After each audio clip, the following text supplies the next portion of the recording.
You're listening to the Savage Lovecast, Dan Savage's sex and relationship show for grown-ups. If you're under 18, get out of here, youngin'. If you're stuck in a relationship quandary, or if you're looking for sexual harmony, well, there's nothing you can't ask on the Savage Lovecast. Over the last week, I've heard from several friends, each one a guy friend who has in the past made fun of me for preferring erotica to porn. All three have come around. They're all reading erotica now. If I've learned anything, reading the New York Times style section for the last 3 or 4 decades and change, 1 is an anomaly, 2 is a coincidence, 3 is a trend. So this is a trend piece about erotica making a comeback. Now, porn used to tell stories back when pornographers made feature-length films, the golden age of porn. But porn today, videos, just clips, OnlyFans content creators doing collabs with OnlyFans content creators that they post to their OnlyFans for their fans. I need, something more than 2 hot guys walking into a room and going at it. I need a story. I need plot, character development. I need that tortured inner monologue. And for that, you gotta go with erotica. You find that in erotica. You don't find that in porn anymore. I love the will he or won't he of a good dirty story. A good dirty story is porn in written form, so you know he will, he's gonna, but you suspend your disbelief and pretend he might not. Just like you go see Romeo and Juliet knowing those 2 dummies are gonna die. But you suspend your disbelief and pretend those 2 crazy kids might make it out of Act 5 alive this time. Now, when I would tell friends, guy friends, that I like to read dirty stories, that I read erotica instead of watching porn, most would say, but Dan, and yeah, that is how my friends tend to talk, but Dan, erotica, that's a girl thing. Erotica is for women, porn is for men, dirty stories are for girls. Yeah, sure. 50 Shades of Grey is from Venus, The Other Side of Aspen is from Mars, but I'm a dirty stories guy, proud to be an outlier, proud to be, all these years, an exception. But 3 friends in the last couple of weeks, 2 OnlyFans subscribers, 1 OnlyFans content creator, reached out to me separately to say that they're reading so much erotica now, they're hardly watching porn at all. Or, in the case of the OnlyFans content creator, remembering to make porn at all. And suddenly they get it. They get where I've been coming from all these years. What I've been coming to all these years. And they get it now thanks to ChatGPT. ChatGPT will write dirty stories for you based on your prompts. Absolutely filthy fucking dirty stories. And suddenly everyone is doing it. Or 3 of my friends are doing it, which again officially makes it a trend, which I am allowed per the New York Times style guide to round all the way up to everybody is suddenly doing this. Now, when it first launched, a couple of years ago, ChatGPT would not write dirty stories for you or anyone else, not for me. I checked when it first launched. So what changed? Well, I went right to the source. I asked ChatGPT what changed. For a long time, I couldn't write erotica, ChatGPT responded, and responses to sexually explicit requests were often blocked or heavily restricted.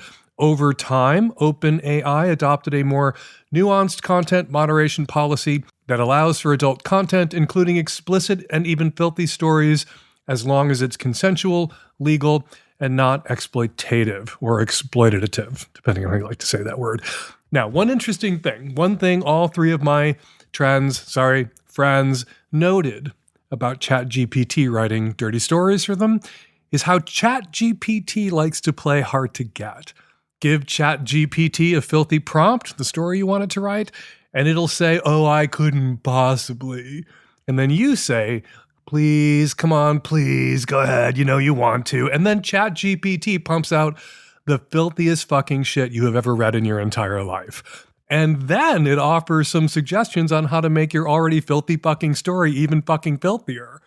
So, in a way, ChatGPT, as currently constituted, is training people not to take no for an answer, at least not from a chatbot, which doesn't seem great just on principle, not ideal. Something OpenAI might want to work on for the next update. Write dirty stories or don't write dirty stories, but don't tell us you won't and then write one after we beg. Now, this being a trend piece, I have to ask, is this a good thing or a bad thing? This certified trend here of people turning away from pornographic videos and consuming pornographic short stories generated by ChatGPT instead. Always nice to see people reading. Always nice to see people reading again. But part of the fun of reading erotica used to be the search for a story that worked for you, worked on you. It felt like hitting the jackpot when you found something on Literotica or Nifty that tapped into your reptile brain, went straight into your erotic subconscious as if you wrote it yourself and you didn't. Now you tell ChatGPT exactly what you want it to write, exactly what you want to read, and ChatGPT spits that out for you. On the upside, you don't get invested in stories that disappoint you at the end. Nothing is worse than finding a hot story or something you thought was a hot story on an erotica site and reading along and getting invested, and suddenly the main character takes a dump on someone. But if you have ChatGPT writing the porn for you, you're never disappointed, but you don't know the thrill of finding a story that hits the spot, that was written by another human being who is not you and is not an AI chatbot servicing you. Some stranger out there gets you off and makes you feel a little less alone. And then there are the risks of AI generally, which I asked ChatGPT to list for me. Top of the list, job displacement. I've talked to people who write erotica on commission. I imagine they're going to be out of work soon. Also on the list of risks AI poses to humanity, super intelligent AI and runaway optimization and the inevitable killer robots. Basically, there's a risk AI makes the Terminator movies come true. But long before we get to killer robots hunting the last humans, which is worrying and probably something somebody out there is asking ChatGPT right now to write a dirty story for them about, I'm going to worry about whether real life, which is messy and complicated and imperfect, can compete with the perfection of the AI-generated dirty story. Can our realities, the stories we create ourselves, the stories we live, can they compete with these stories that are being generated for us right now by ChatGPT? And if millions of people are turning to AI to write porn for them and then feeding it prompts about exactly what it is they want to read, if millions of people are sharing their darkest fantasies with AI chatbots, if and when AI turns on us, or when AI turns on us, think of all the blackmail material AI is going to have on you if you've been asking ChatGPT to write your dirty stories for you, which of course you have been doing, because everyone's been doing it, because 3 of my friends are doing it, which means it's a trend, and I get to round it up to everybody's doing it. All right, coming up on today's show, a woman spices up her sex life by creating an Onlyfans account, but she only wants to attract the attention of one fan. A gay man worries he's somehow managed to offend sex workers, and we hear from a man who's had 3 vasectomies, 1 for each of his wives. And our guest this week is author and essayist Leo Herrera. Leo is here to help me answer a question about straight people taking their kids to gay nude beaches. Straight people, please don't do that. And then Leo sticks around to talk with me about the research he's been doing into AI boyfriends and AI sex bots. It turns out things are getting a lot weirder and a lot hotter, a lot faster than anyone realizes. There's a little of Leo chatting with me on the micro. All of Leo is on the Magnum. You can get the Magnum Savage Lovecast by subscribing at savage.love. You also get extra Savage Love letters, invites to Savage Love Live, and more when you become a supporter of the show by subscribing at savage.love. All right, Nancy, let's get to the first not AI-generated call. This episode is brought to you by Helix Sleep, the people who made my mattress and the people who are going to make your next mattress. Right now, my listeners get 20% off site-wide. Go to helixsleep.com/savage now. This episode of the Lovecast is brought to you by the good folks at Squarespace. They make it easy to build a beautiful website, blog, or online store. Head on over to squarespace.com/savage for a free trial. And when you're ready to launch, use the offer code SAVAGE to save 10% off your first purchase of a website or domain. This episode is brought to you by VB Health, doctor-formulated supplements that work. To learn more about Load Boost, Drive Boost, and Soaking Wet, and to get 10% off, visit vb.health and use the code SAVAGE.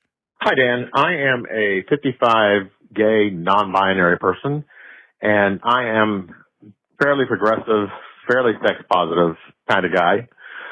And I had a quick question about preferences.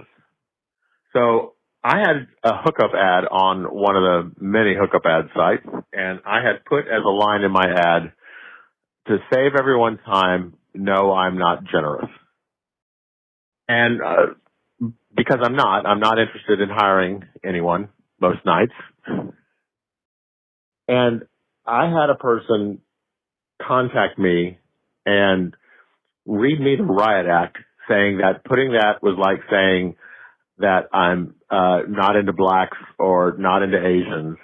And his response to me was that I should be more open and accepting because some people are forced into sex work and therefore saying that I'm not generous makes them feel bad. Now, because I believe that when you give offense, if somebody is offended, you should take that offense seriously. I took the line down for my ad, but I'm still wondering, is that the same thing? If I put a line in my hookup ad saying I'm not generous, signaling I'm not interested in hiring a sex worker, is that bad? It is not the same fucking thing. You encountered someone out in the wild. Hopefully this wasn't a friend of yours who was just scraping the internet for a reason to get angry, for something that they could preen about and demonstrate their moral superiority about and make somebody else feel terrible about. There is no moral equivalency between not generous, signaling to people who are on the apps doing sex work, who often put on their profiles seeking generous, that you are not one of the generous that they are seeking. Your age demo, 55-year-old, gay, non-binary, assigned male at birth persons, that's the target demo for a lot of people who are doing sex work, seeking clients on apps where they're not allowed to say that they're sex workers or offering sex for money, which is why people speak in code, like using the term generous and throwing it out there to mean something. And if anything, you're really doing a favor to guys who are seeking paying clients and not just giving it away by letting them know that you're not one of the 55-year-old gays out there that they should be wasting their time and DMs and dick pics on. You're just letting them know to move on. And it's not the same. I'm sorry, it's just not the same as saying you're not into black guys or Asian guys or fat guys or femme guys. You didn't say, no hookers, I hate people who sell sex, are disgusting. Nothing. You just said, not generous, not buying. I'm not buying. That's all you said. And it's not offensive, except to someone who is perpetually offended, someone who enjoys being offended. So if anything, you did two different kinds of person a favor by putting not generous on your ad. You did the sex workers who are on the apps looking for clients a favor by letting them know not to invest any time or effort or energy or dick pics, again, dick pics, in you. And you gave this person who took offense the thrill of stumbling over something that they could take offense at and blowing up at you. My advice, don't play that game. Don't cave to the perpetually, eternally offended people with skin so thin they bleed in the rain, people who take offense on other people's parts. I'm sure the person who contacted you and blew up wasn't a sex worker himself or themselves. And put it back up. Put not generous back the fuck up on your ad. Hi, Dan. I am a 46-year-old married bi woman in a monogamous marriage for almost 20 years. And we've closed it up for a few reasons just lately. And one of the things that I was struggling with was just low libido. I'm, 46. I think I'm starting to dip my toe into perimenopause. So he's very attracted to me, treats me like I'm his ideal woman physically, and he's almost 50-year-old unicorn. So it's hard to keep up with him. And so what I decided to do was create an Onlyfans account where I'm a creator, and I post, I made my subscription rate really high so that nobody would want to subscribe to me except for my husband. And so he's my only subscriber. And I bought a whole kit to take photos. So I've been able to take these really sexy photos and I post them and I cater to his kinks in these posts, and it's been really fun. It's really revved up my libido, and he is crazy over me, even more so than normal. But then I had to fill out some paperwork, some tax forms. They take 20% of my earnings right off the top. And I was kind of concerned, is anybody else going to be able to see me or find me and know it's me in any way? I have a fake name. My profile picture is just of my ass. There's no, I don't put my face on anything that's public. And as far as I know, all my posts are only for my subscribers. So I wanted to know if you know what I should be careful of. I've only been doing this for about a week, and I'm loving it and would like to continue, but I don't really know much about OnlyFans and the way it works or how my privacy might be at stake here. It is just filthy.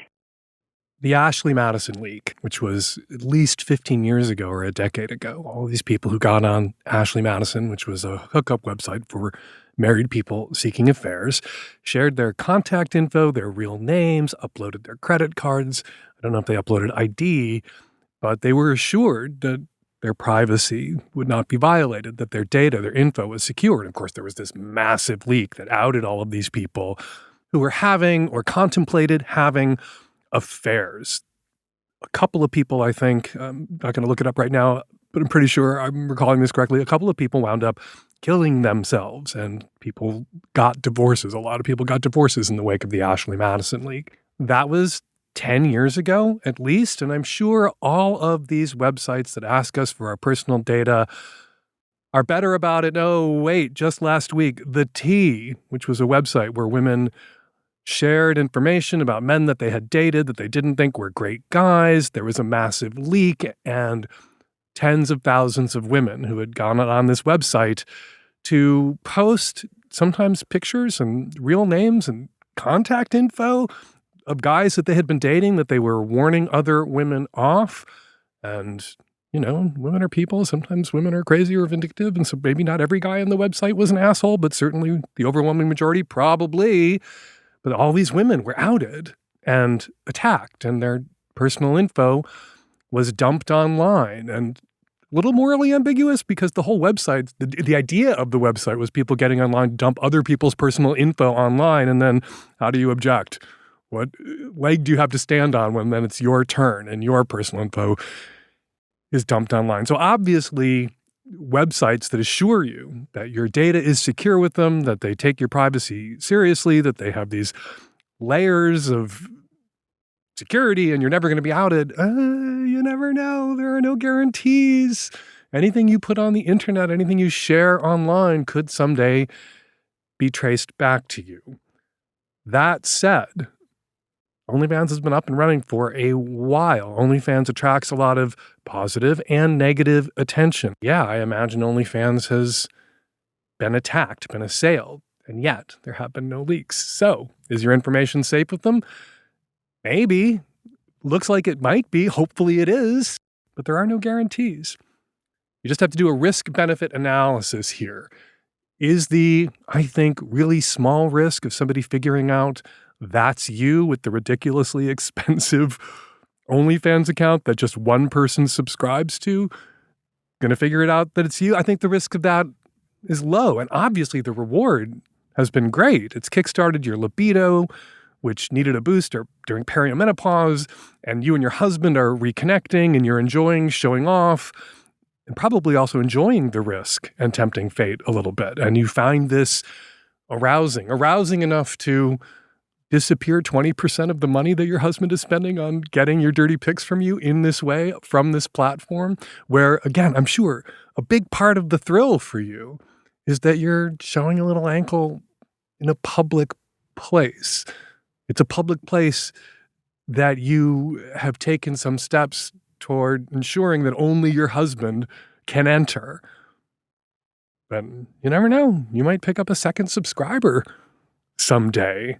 I think the controls at Onlyfans are such that you have to approve subscribers so you can reject somebody else who wants to spend this kind of money on your pics before they access your pics. But you might want to double check with Onlyfans about that.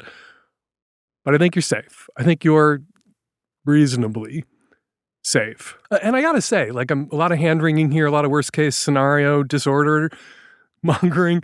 This is great. What you and your husband doing, it's so creative, it's so inventive, it's so sexy. And this is how you do it. This is how, in a long-term relationship, you bring the spark back. You go on sexual adventures together. Used to be monogamish, used to be a little open. You've closed it down. Yeah, beginning of the relationship, as I've said a million times, you're the adventure they're on, they're the adventure you're on. That sense of adventurousness kind of is built in. That goes away in time for all couples. To get that back, you have to go on an adventure together. You have to link arms and have an adventure. And that's what you and your husband are doing with an assist, a reach around from OnlyFans. It's such a creative use of the platform and the technology and the ring light and the tripod. And I just want to say well done to both of you. This episode is brought to you by Helix Sleep. I've been doing a fair amount of traveling lately. If you follow us on Instagram, you've been along for the ride. And while I love checking out new places, I'm always so happy to get home to my Helix mattress, or my Helix mattresses, plural, I should say, as we've got a Helix mattress on every bed in our house because we want our guests, including our special guest stars, to sleep just as comfortably as we do. The Helix lineup offers 20 unique mattresses, including the award-winning Luxe collection. That is ours, of course. Terry will accept nothing less than Luxe. The Helix Elite collection, a mattress designed for big and tall sleepers, and even a mattress made just for kids. To figure out which mattress is right for you, take the Helix Sleep Quiz to find your perfect mattress in under 2 minutes, and your personalized mattress will be shipped straight to your door, free of charge. And with Helix's 100-night sleep trial, you can try out your new mattress, see how your body adjusts, and if you decide it's not the best fit, you are welcome to return it for a full refund. They offer models with memory foam layers to provide optimal pressure relief if you sleep on your side like I do, or models with a more responsive foam to cradle your body for essential support in stomach and back sleeping positions, and other stomach and back positions too. Plus, enhanced cooling features to keep you from overheating at night. Right now, just for my listeners, Helix is offering 20% off site-wide. Go to helixsleep.com/savage. Let them know the Lovecast sent you by going to helixsleep.com/savage. With Helix, better sleep starts now. Hi, Dan. I'm an almost 4-year-old female, and I'm incredibly jealous. And I'm working through that. But I'm incredibly turned on by the idea of my boyfriend sleeping with his exes, specifically me imagining it, to the point where I can basically only come if I think he's fucking one of them in my mind. Now, why the hell is this? Kinks, and this is a broad generalization, and I don't think it's true in every single case, but broadly true, that kinks are eroticized fears. You are a jealous person. Your biggest fear is your boyfriend fucking around on you behind your back, and your erotic imagination that has sat in your head long enough to seep down into your reptile brain and your cortex, and your erotic imagination has seized on the worst thing that could possibly ever happen, and it has transubstantiated into a kink. Now what do you do? Well, some kinks are for realizing, some kinks are for sharing with partners, some kinks are for acting on, and some kinks are something we enjoy in our heads, but nothing we would ever actually want to do IRL, in real life. How do you tell those two things apart?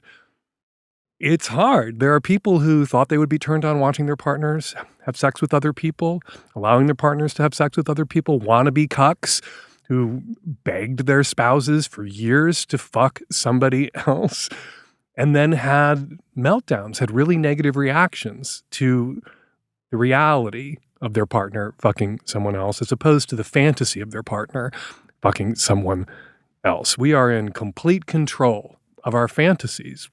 They're little movies we get to create in our own heads, sometimes while other people are fucking us.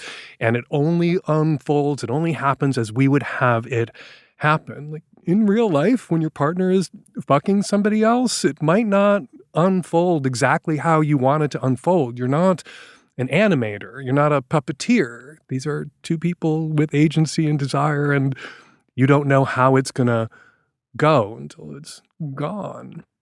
So what do you do? Well, if you have the kind of relationship with your partner that I hope you have, you would have, you deserve to have, we should all aspire to have, where you can share this with him and just say, and I'm sure as a very jealous girlfriend, you have put your boyfriend through the ringer a couple of times, and he's helped you process your insecurities and jealousy, and you can say to him, look, I'm as surprised by this as you're probably going to be, but lately this fantasy has crept into my head and I'm not sure what it means. Right now, it doesn't mean I want it to happen, but I want to have the kind of relationship with you where I can share, and suddenly this fear, making my adrenaline pump, it's making my pussy wet.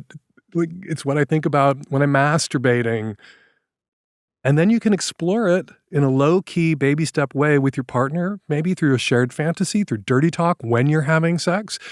A lot of people who are into cuckolding, who are aroused by it, or whose partners are aroused by it, who do not want to have sex with other people, the compromise is, or not the compromise, the way they explore this with their partner without actually having sex with other people is just to share stories with their partner about the sex they've had with other people before they entered into that monogamous relationship with their current partner, regaling them with stories from their past sexual experiences. Your partner could certainly do that. If what turns you on is the thought of him with one of his exes, your partner fucked his exes. He's probably got a lot of stories about when and where and how he fucked his exes, that if you gave him permission to roll out, and then, if you had big feelings about it after the sex, after your climax, you resist the urge to melt down at him about it, to get mad at him about it. You're not allowed to get mad at him for sharing a story with you that you asked him to share. Now, of course, if you're a jealous person, sometimes you fly off the handle and you can't control how it all rolls out of you, but you can certainly control what you do once you calm down. Just apologize, take it back. And if it was too much for you even to hear about it, obviously it'd be too much for you to do it. And then you can put this back in that box of fantasies.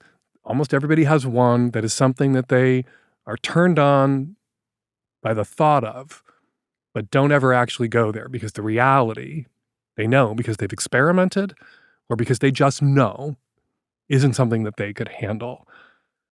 But man, when life gives you lemons and a crazy wild jealous streak is a big fat fucking lemon, and when your erotic imagination turns that big fat fucking lemon into lemonade, when there's this shift and suddenly this thing that was a problem becomes not a solution, it becomes grist for your erotic connection to your partner, I think that's something to lean into and explore. Baby steps. Some dirty talk, maybe going out with your partner to a club, seeing them dance with somebody else. Then if that feels okay, seeing them make out with somebody else in front of you. Baby steps. But take a baby step and you do not like how it feels, you can baby step moonwalk the back fuck out of this situation and put it in that no-go box. This episode is brought to you by Squarespace. It's the all-in-one website platform designed to help you stand out and succeed online. Whether you're just getting started or scaling your business, Squarespace gives you everything you need to claim your domain, showcase your offerings with a professional website, grow your brand, and get paid all in one place. How would you like to be a cutting-edge designer? Chances are you'll never be one. But with Squarespace, you'll look like a graphics design warlock because your site will be so clever and sleek. With Squarespace's collection of cutting-edge design tools, anyone, even you, can build a bespoke online presence that perfectly fits your brand or business. Squarespace also offers a complete library of professionally designed and award-winning website templates with options for every use and category. No matter where you start, your website is flexible to what you need, with intuitive drag-and-drop editing, beautiful styling options, unrivaled visual design effects, and on-brand AI content, and more ways to list what you offer. No experience required. And that's just how your site will look. They also offer so many back-end features that make running your business work the way you want it to. Fundraising, e-commerce, appointment setting, email campaigns. The list of helpful products goes on and on. Squarespace is like a savvy business partner who will help you get in the game. Head on over to squarespace.com/savage for a free trial. And when you're ready to launch, use offer code SAVAGE to save 10% off your first purchase of a website or domain. That's squarespace.com/savage and use the offer code SAVAGE.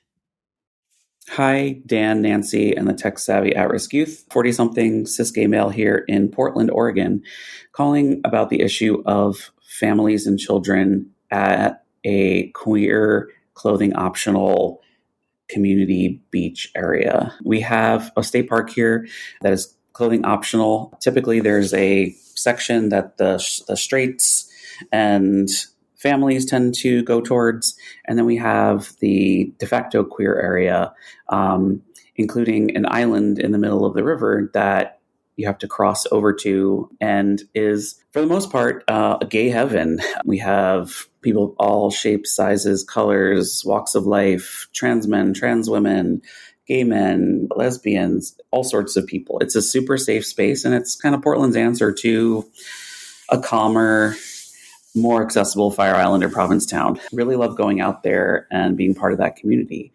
I've noticed recently in the last couple summers that there's been an increase in the number of couples bringing their young children ranging from newborn to school age out to our island. And I feel like this makes people really uncomfortable. Not everybody out there is nude. Some people choose to be clothing optional and others don't. It's just a great space of community.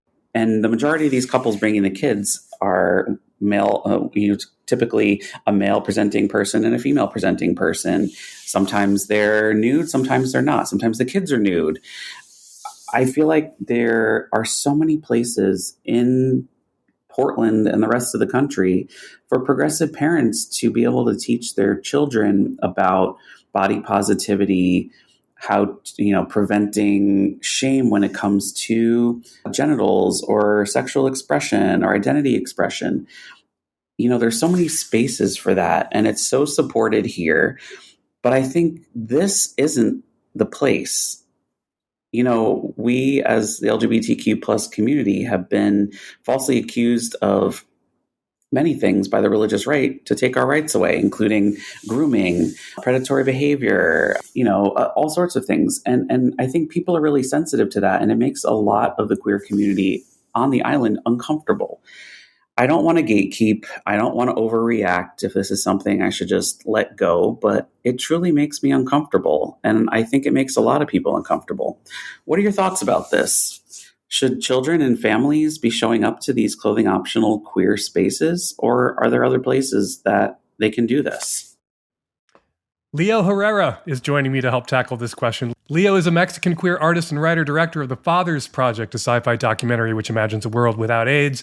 And he is the author of Analog Cruising, a manual which I've been pressing into the hands of everybody I know under 40. Hey, Leo, how are you doing? I'm doing all right, Dan. How are you doing? I'm doing great. Leo, you write in Analog Cruising, but also on your Substack and social media posts, a lot about queer spaces as sacred spaces. Let's talk about this particular kind of queer space: the Ramble in Central Park, Hampstead Heath in London, Wreck Beach in Vancouver, Black's Beach in San Diego, and this island in the river near Portland, Oregon. What's special about these places, and how do you know you're in one? What's special about them is that they were spaces for us before we had indoor spaces. So they sort of predate even the queer language. And a lot of these spaces have been passed down by word of mouth. And usually they are spaces that are hard to get to and that are also beautiful. So that's really what joins a lot of them. And many of them are clothing optional and sex positive, and they've been that way for sometimes hundreds of years. Clothing optional, sex positive, but kid positive, a good place for kids? No. Because when he said this is gay heaven, and then he goes on to say, like, everybody's there, lesbians are there, trans women, trans men, right, gay men, he calls it gay heaven, and he leaves out what makes it gay heaven, which is people fuck there, right? Well, see, I've never been to it, but I could read between the lines. But what's interesting to me is how it still follows a pattern of straight people gentrifying spaces that queer people have either taken over or gentrified themselves. So this is still a very long pattern of something that happens in our community. There's two things I want to note. First of all, some of these could be queer families. Like they could be bi women with men or bi men with cis straight women with kids. There are queer opposite sex couples out there in the world with children. There are also same-sex couples out there in the world with children, but I think the same-sex couples know to stay the fuck away from here.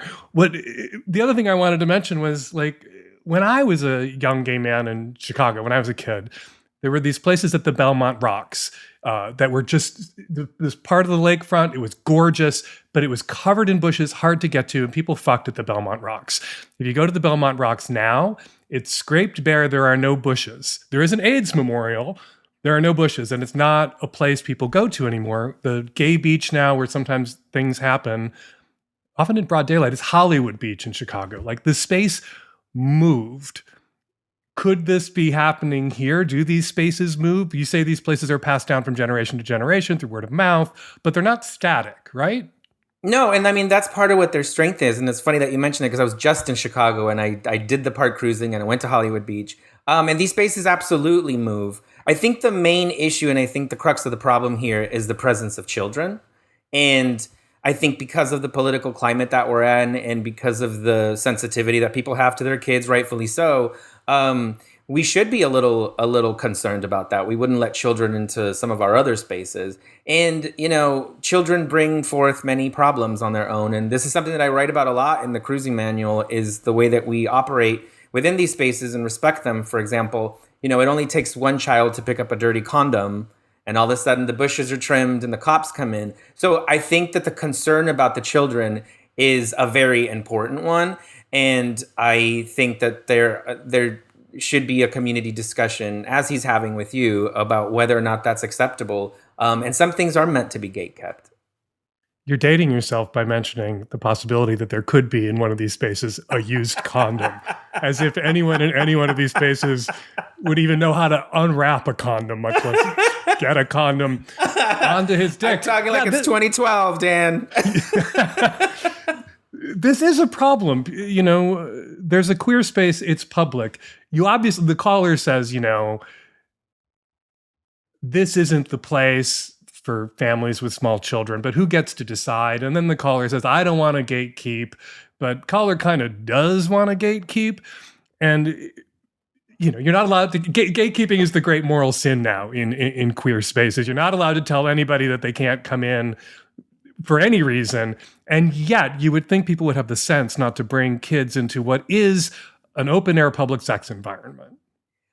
Well, again, I haven't been to this space, but I think listening to it, I just wanted to tell the caller, just fucking say it. Just say you don't want the straight people and their kids there, and then use that kind of aggression to get them out of there. You know, we have a lot of ways that we do that with spaces. There's things like graffiti, and there's things like posts on social media, and there's more aggressive ways of, you know, getting straight people out of our spaces by, you know, in my mind, I was like, get your friends to take a Cialis and walk around with a big boner and see how many times their oh my God, the parents bring their kids.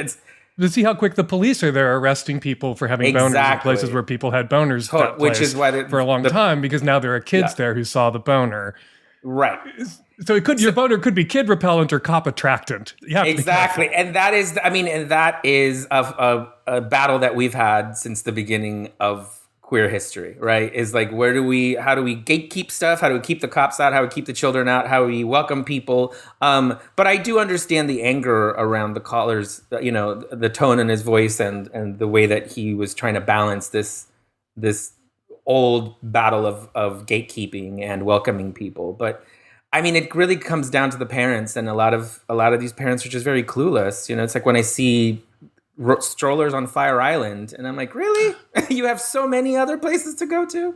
Or strollers with people bringing children to things like Folsom in San Francisco, right? Or Dory Alley in San Francisco.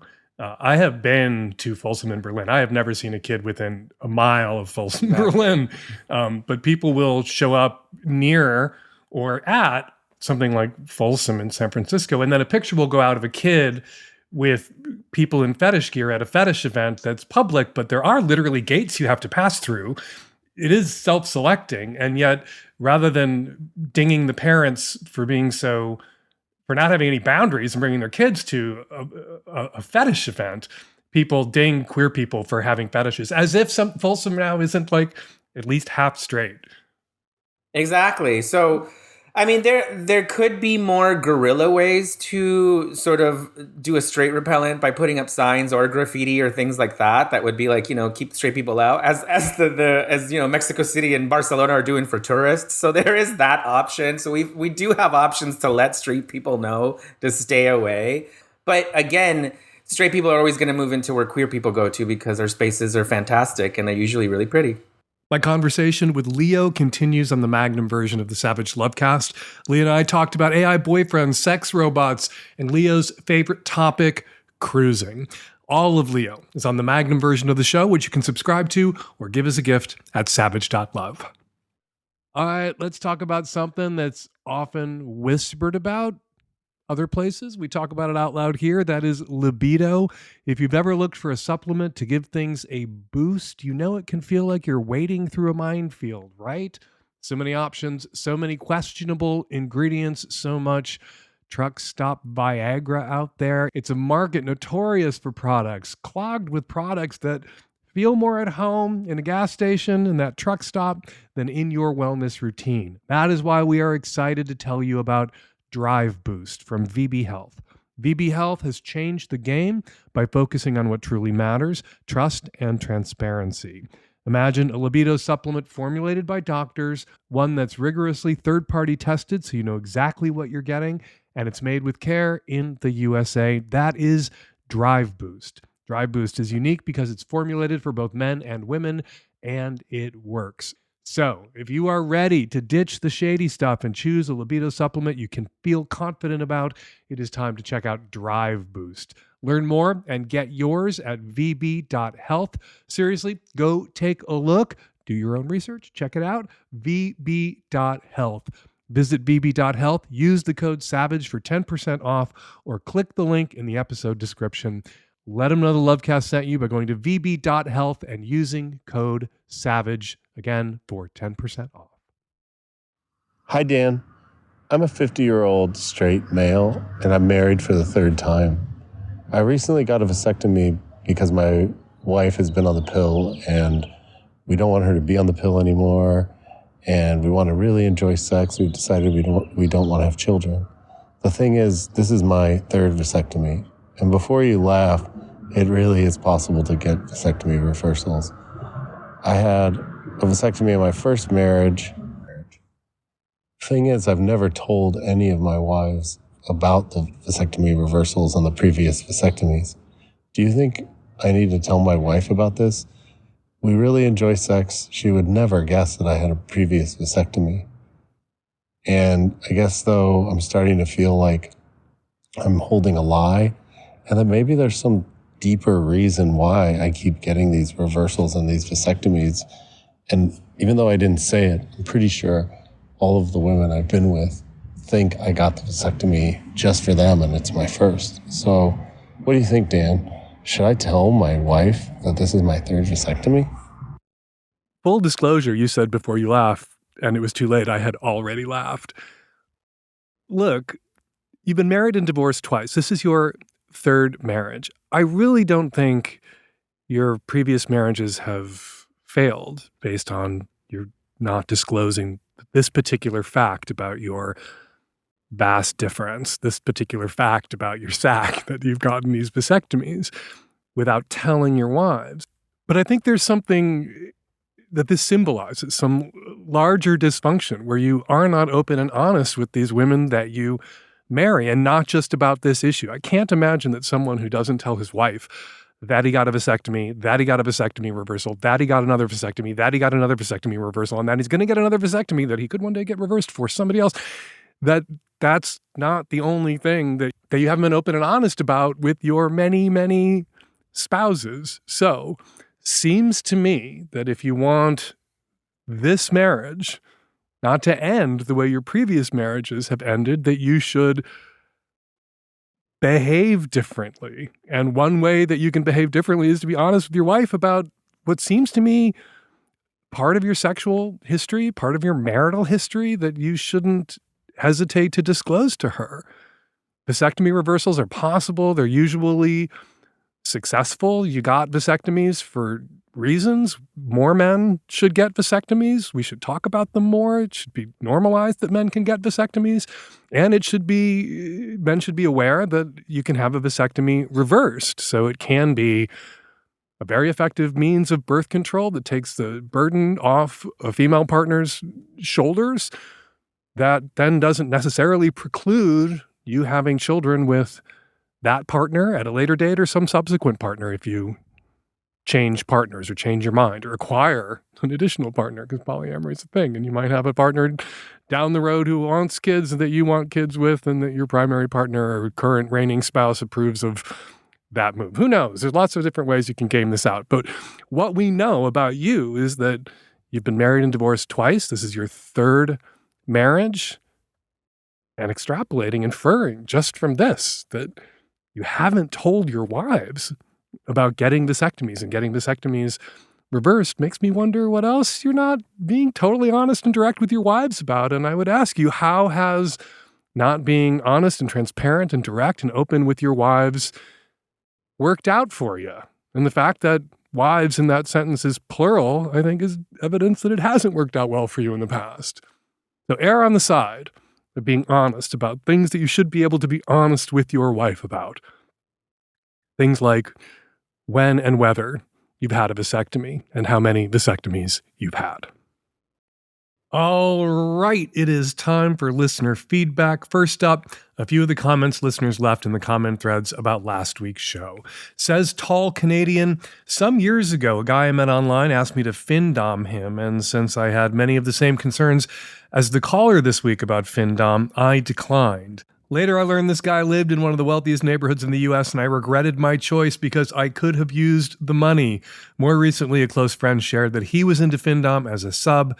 He said his dom generally demands about as much as a night out on the town costs, so in terms of expense, not much more than conventional dating. Except the fin sub in that situation isn't going to get a kiss at the end of the night, just the bill. Says Michael, I guess I've never used a genuine article except no substitutes Hitachi magic wand like Dan and Erica Moen talked about on the show this week, but I did pick up a wand vibrator a couple of years ago, and I can confirm that it is indeed a really good toy for penis havers.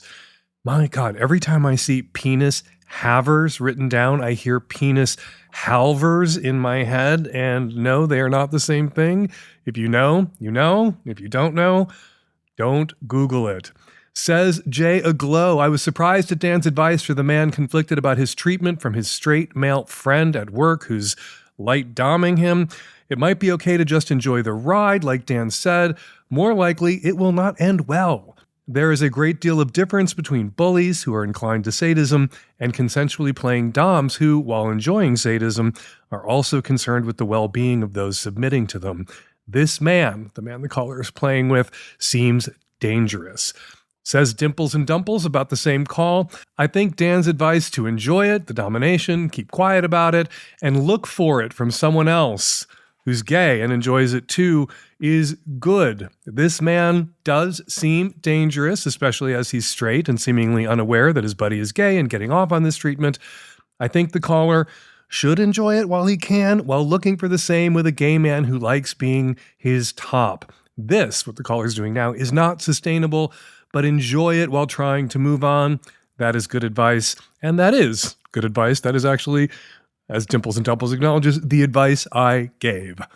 All right, for more listener comments, including a lot more comments about that particular call, go to savage.love, click on the latest Lovecast or column or struggle session, scroll down to the bottom, and join the conversation. And now, one or two of the voicemails Savage Love listeners left on our answering machine this week about last week's show. Hello, this is a comment regarding the guy that was exploring becoming a father with his husband and their lack of sex. Dude, I am telling you, from 3 years in the future, really think about this. My husband and I were monogamish before we had children, and one thing that I have to say is that the sex is definitely going to go down after you bring a kid home. It happens to everyone, and in our case, about 6 months in, we just kicked the doors full open, And it was probably one of the best things we did for our relationship because it's put the stress off of one another to be that sexual person for each other. But yeah, man, if you're fearing a sexless life moving forward, kids are definitely not going to help. And you have to have a long, hard conversation about openness. Best decision I ever made. I'm not saying it's a mistake, but give it some good thought. And we are going to leave it there. Got a question for me? Go to savage.love/askdan to record and upload your question directly onto our website. Or you can make a voice memo on your very own phone and email us your question or your comment by sending it to q@savage.love. Or you can call us on our landline at 206-302-2064 and leave us a message like it's 1975 or something. The trailer for the Hump Film Festival's all-new 2025 fall lineup is out now. It is hot, it is sexy, it is funny, and it gives you a taste, a glimpse of the 22 incredible films chosen to close out Hump's 20th anniversary tour this fall. Go watch the trailer and get your tickets now for a screening in a city near you at humpfilmfest.com. Follow me at Blue Sky at Dan Savage. Follow me on Instagram at Dan Savage. Follow Leo Herrera on Instagram at Herrera Images. His Substack is Herrera Words, leoherrera.substack.com. And his book, Analog Cruising, is out now, and it makes a great gift for all of the gay and bi men in your life who are sick of the apps, and that is actually all of the gay and bi men in your life. The Savage Lovecast is produced every week by Nancy Hartunian, and me and Nancy and the tech-savvy at-risk youth. We will all be back at you next week with an installment of the Savage Lovecast. Thank you for downloading.